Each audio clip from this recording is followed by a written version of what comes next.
Assalamu alaikum students, how are you? I hope you are fine. I am your physics teacher Muhammad Ilyas.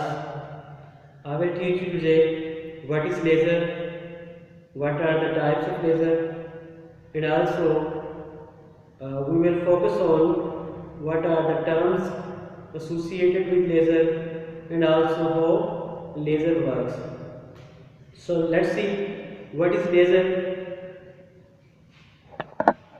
Laser basically is the abbreviation of 5 words. You can see it is written in capital laser. L stands for light, A stands for amplification, S for stimulated, E for emission, and R for radiation. So laser is abbreviated from the words light, amplification of stimulated emission of radiation. आज का हमारा जो topic है that is laser. Laser को understand करने से पहले students we have to know that what is ground state and what is excited state. Ground state mean atom और electron present in the state with its natural energy. बाहर से कोई energy इसने gain नहीं की हुई.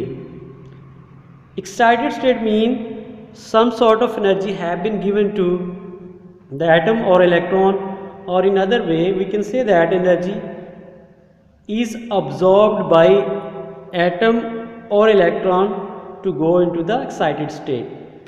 इस डायग्राम में अगर आप देखें E1 ग्राउंड स्टेट है, E2 एक्साइटेड स्टेट है. एक एटम जो E1 स्टेट में पड़ा हुआ है वो एक बाहर से आने वाला फोटोन ऑब्जॉर्ब करता है and in this way that atom goes to the excited state which is E2. ये बात आपने ख्याल रखना है कि एटम और इलेक्ट्रॉन बहुत ज़्यादा देर तक एक्साइटेड स्टेट में नहीं ठहर सकते. They have to come back to the ground state as soon as possible. इस सूरत में ये जो इलेक्ट्रॉन या एटम जिसने एनर्जी ऑब्जॉर्ब की है और वो रिलीज़ करेगा दोबारा E1 स्टेट में आने के लिए, तो वो क्या करेगा, वही फोटोन जो उसने ऑब्जॉर्ब किया था वो एमिट भी करेगा.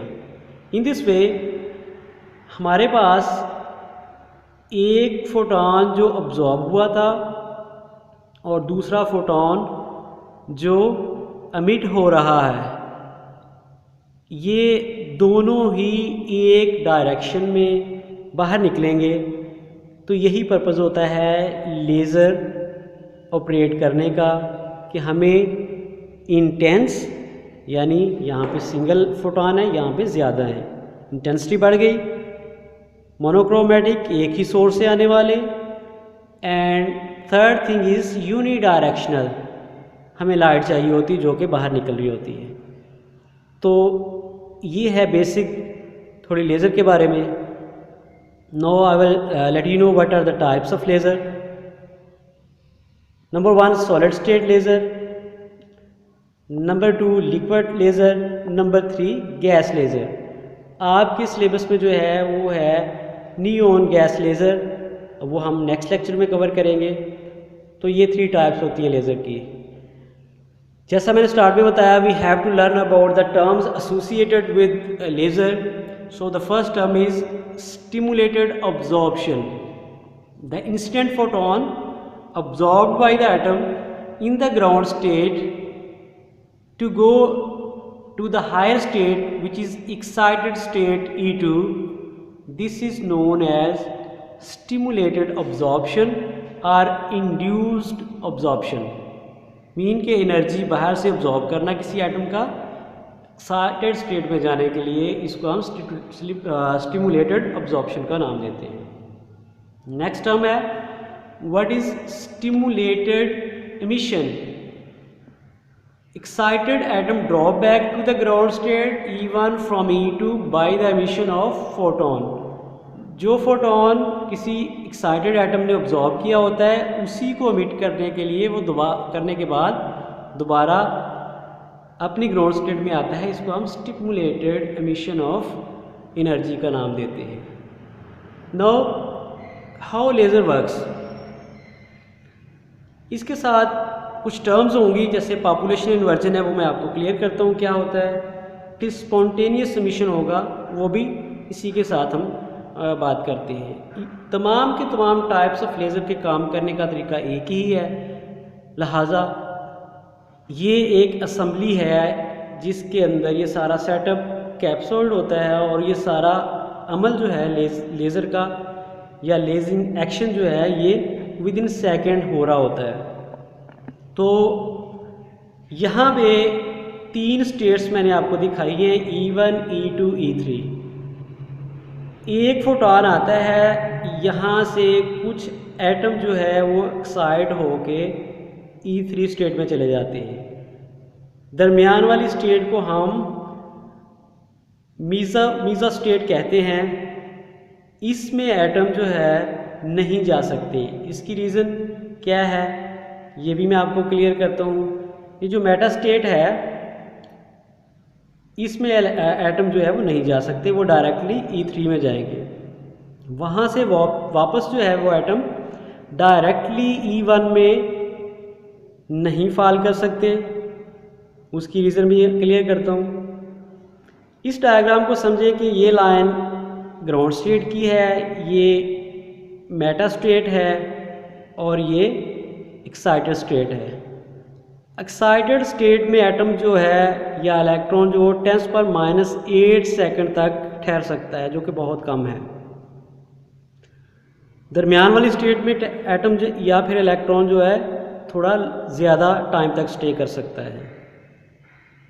यहाँ से कुछ एटम E3 में जाएंगे और वो एटम यहाँ पे आके रुक जाएंगे, और एटम E3 में जाते हैं वो वापस E2 में आके रुक जाते हैं।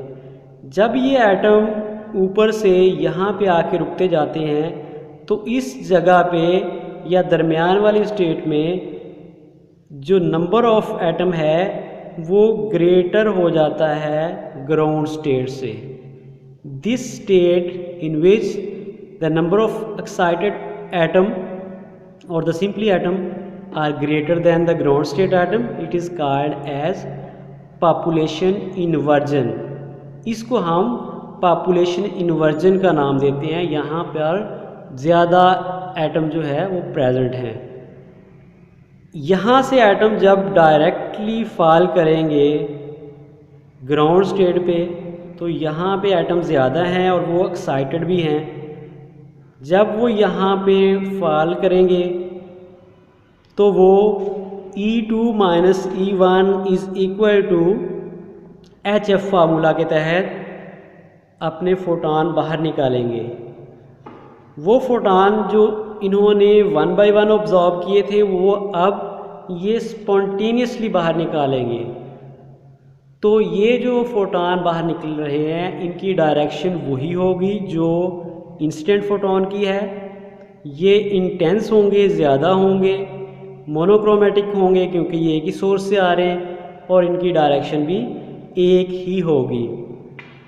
तो इस तरह लेज़र जो है बेसिकली ऑपरेट ही इसलिए किया जाता है कि हमें इंटेंस, मोनोक्रोमेटिक एंड यूनिडायरेक्शनल जो है वो लाइट मिले, जो कि लेज़र के काम करने का तरीकाकार है।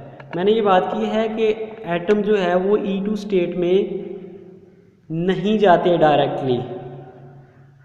वो इसलिए नहीं जाते कि एटम एक जितनी discrete amount of energy absorb करते हैं वो इस कदर होती है कि वो एक्साइटेड स्टेट में जाके रुकेंगे, क्योंकि स्टेट्स दो ही उस वक़्त हमारे सामने आ रही होती हैं, या तो है ground state and the second one is excited state.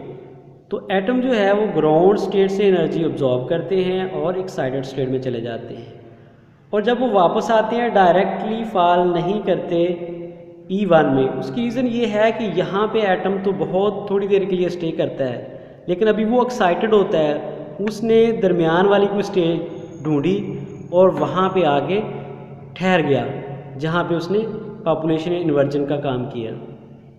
तो स्टूडेंट्स ये है आज का लेक्चर जो कि लेज़र के बारे में है। आई होप आपने अंडरस्टैंड किया होगा। किसी भी किस्म की अगर कोई कन्फ्यूजन हो, आपको लेक्चर के बारे में कोई क्वेश्चन करना हो, आप ग्रुप के अंदर डायरेक्टली हमें मैसेज कर सकते हैं। इंशाल्लाह I my try best to explain you in more detail. Next lecture तक के लिए अपना ख्याल रखिएगा। अल्लाह हाफिज़।